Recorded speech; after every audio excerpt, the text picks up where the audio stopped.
Gatas na gatas! Oh, yan, mga ganun tatanungin mo. Gatas na gatas!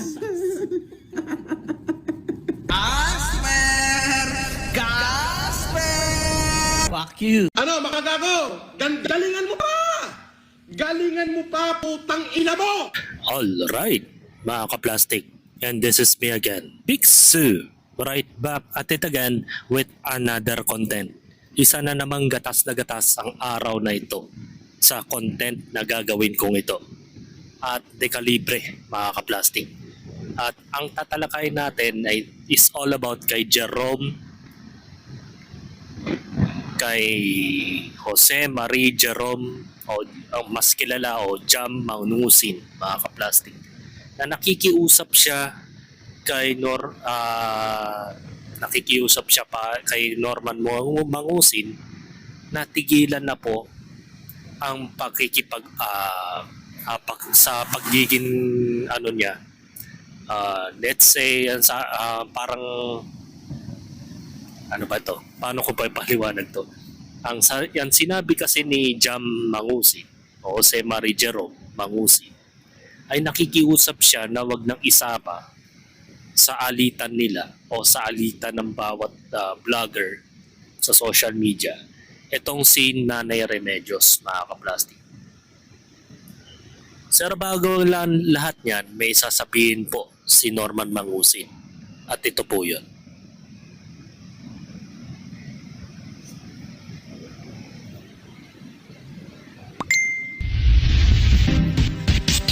Hanggang bukas, umulan man o hindi. Hanggang bukas, umulan man o hindi, tandaan nyo, sama-sama tayong magiging saksi. Sama-sama tayong magiging saksi. Weekday, 10:50 p.m. Talagang magiging saksi ka, mga ka-plastic. So, huwag na natin patagalin at ito po yung mga salita o nais ipaimensahe ni Jam Mangusin para sa kanyang kapatid na si Norman Mangusin. So panoorin natin ang buong video na ito.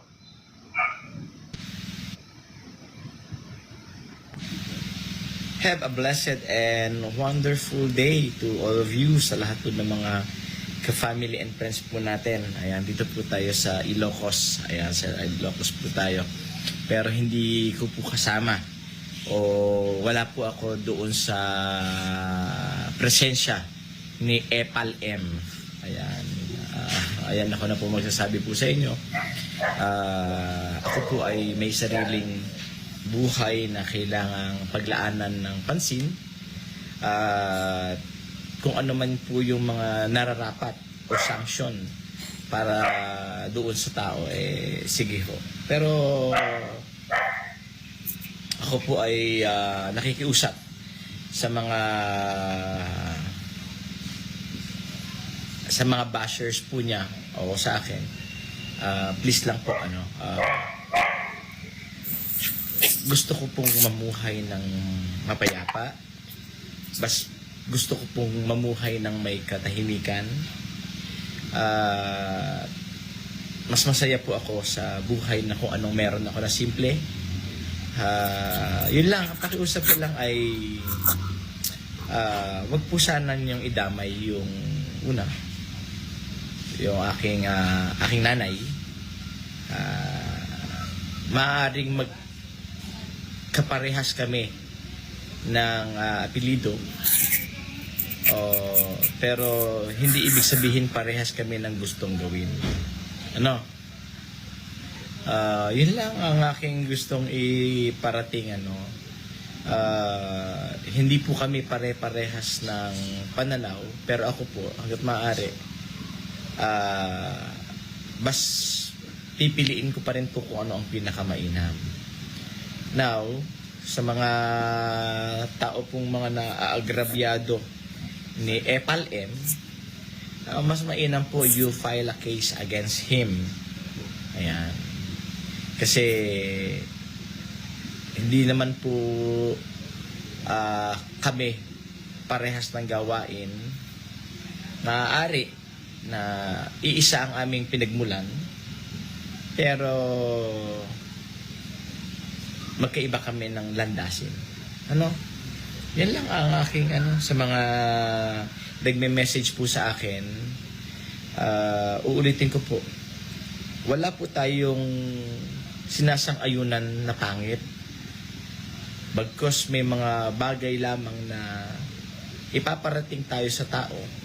Kung pakikinggan ay salamat, ngunit wala po tayong kakayanan na pagdesisyonan ano ho ang gagawin po nila sa kanilang mga buhay. Kaya po doon sa mga nagme-message po sa akin, pasensya na po kayo, no? Kung may mga pagkakataong hindi ko po talaga kayo sinasagot. Sa akin lang ay pakiusap ko lang po na huwag niyo naman pong idamay yung aking magulang. Ayan. Ang aking nanay. Ayan. Kasi wala naman pong matinong anak na hindi niya pahahalagahan ang kanyang magulang. So may mga pagkakataon na maaari naiinis ako, pero sabi nga po namin, bas pinipili po kasi namin na maging matiwasay yung aming buhay. Mega love shout out Janet, Alejandro, ayan, insan, lalo na po doon sa mga nagpo-post po ng aming mga pictures. Amin naman pong tinitingnan ang inyong mga hinain o mga concern, pero uulitin ko po, wala po kasi kami kakayanan na baguhin yung buhay ng isang tao. Kasi ang lagi naman pong pinapaalala is kung mayroon kang naisabihin sa kanyang pamumuhay, nasa kanya po iyon kung iyon po ay kanyang tatanggapin upang kanya pong ipagbago. Tama ba, Janet?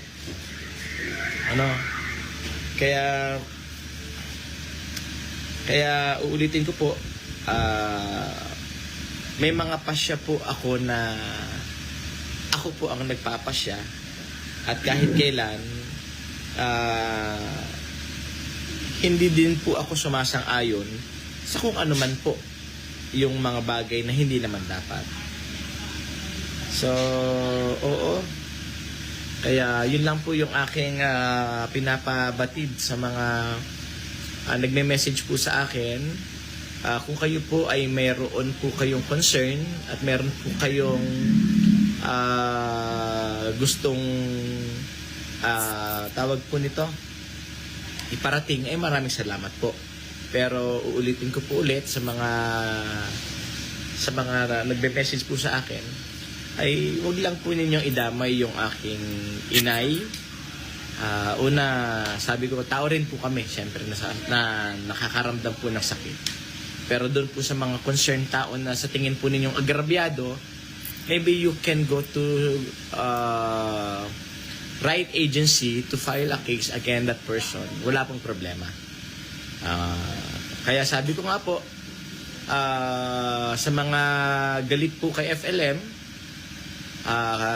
ako po, magsasabi po sa inyo, kung kayo po ay kanyang agrabyado, you go to the right agency, right entity to file a case against him. Wala pong problema. Much better po yun, mas okay po yun.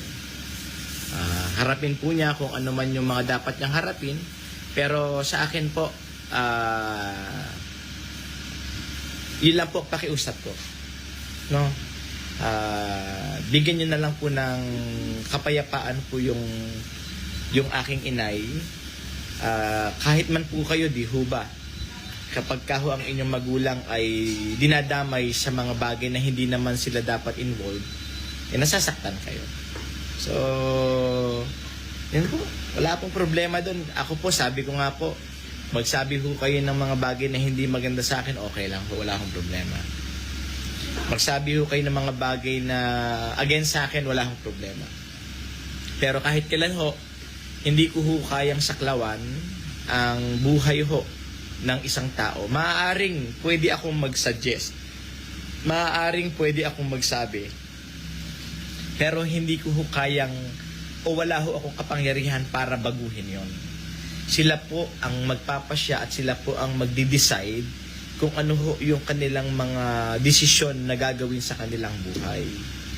Opo, pare-parehas lang po kami kasi may mga nagsasabi po sa akin, insan, Janet, dapat itama mo, hindi po. Wala po tayong kakayanang itama. Bagkus ang magagawa lang po natin, magsabi na iyon ay mali, then nasa kanila kung kanilang itatama o kanilang ipagpapatuloy. Okay. Napaka-humble naman ang kanyang mga salita kumpara dun sa kanyang kapatid na demonyo. Kung ang si Norman Mangusin ay sobrang demonyo, balahura magsalita at ugaling squatter.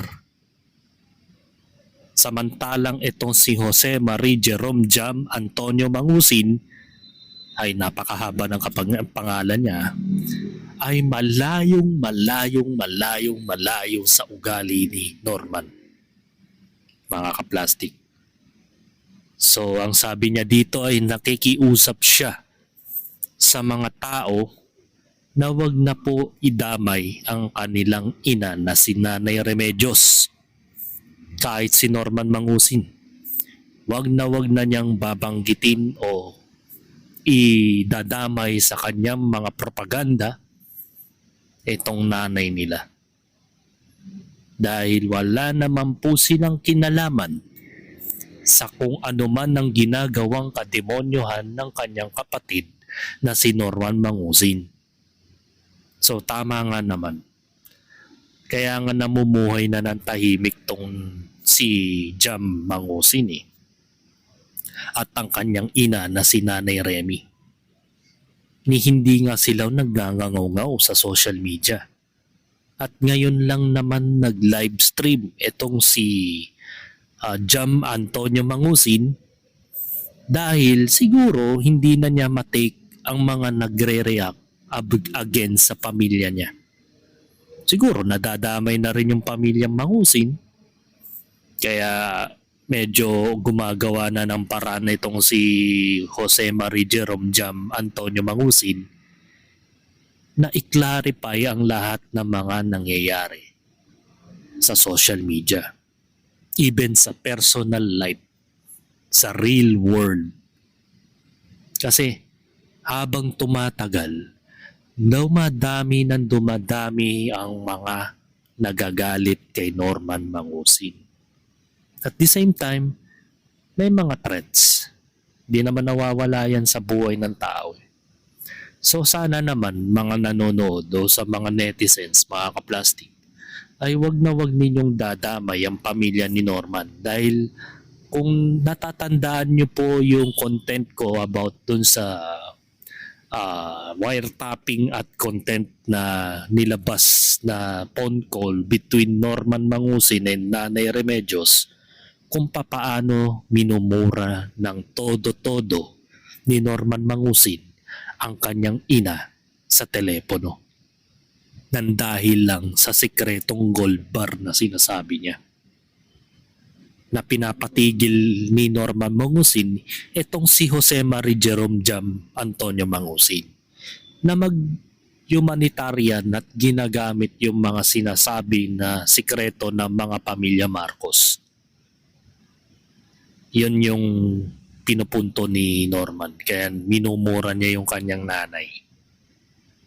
So, ang pagkakasabi pa nga ni Norman doon, mga kaplastik, is humihiwalay na si Norman at hindi na niya kinikilalang pamilya itong mga taong ito. Dahil nga nabubuisit na si Norman Mangusin sa mag-anak niya. Kaya sana po mga netizens o mga nanonood sa akin sa YouTube video na ito o sa Facebook page ay huwag niyong idadamay ang pamilya ni Norman. Dahil kailanman wala po siyang kinalaman dito, mga kaplastik. So naintindihan ko naman yung point of view ni Jam Antonio Mangusin.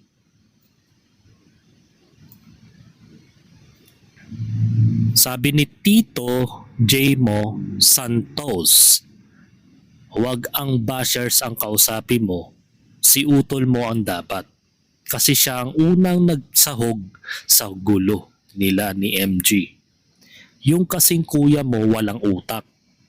Tira pasok lagi ang banat.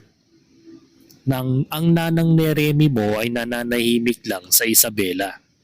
Biglang ginagawa ng complainant. Kawawa yung matanda. Kailangan pa ngayon mag-attend ng hearing.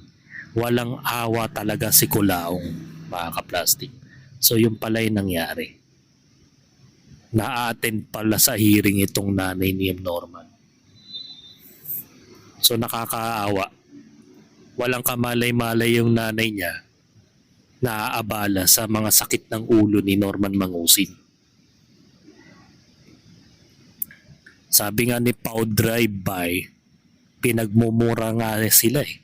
May banta pang papatayin tas gusto mo kausapin nila yung baliw niyang kapatid. Yun ang reply niya dun sa commenters. May point of view naman si Pau. Kahit naman ako kapag minura ko ng aking kapatid, never ko nang kakausapin yan. Baka kung ano pa ang gawin ko dun sa kapatid ko. Dahil ako yung tipo na wala akong nire-respeto, lalo na kung di siya ka-respetong tao.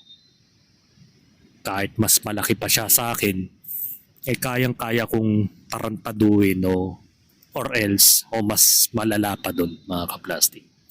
Lalo na kung kupal siyang nilalang. Wala akong kapatid who does, Norman.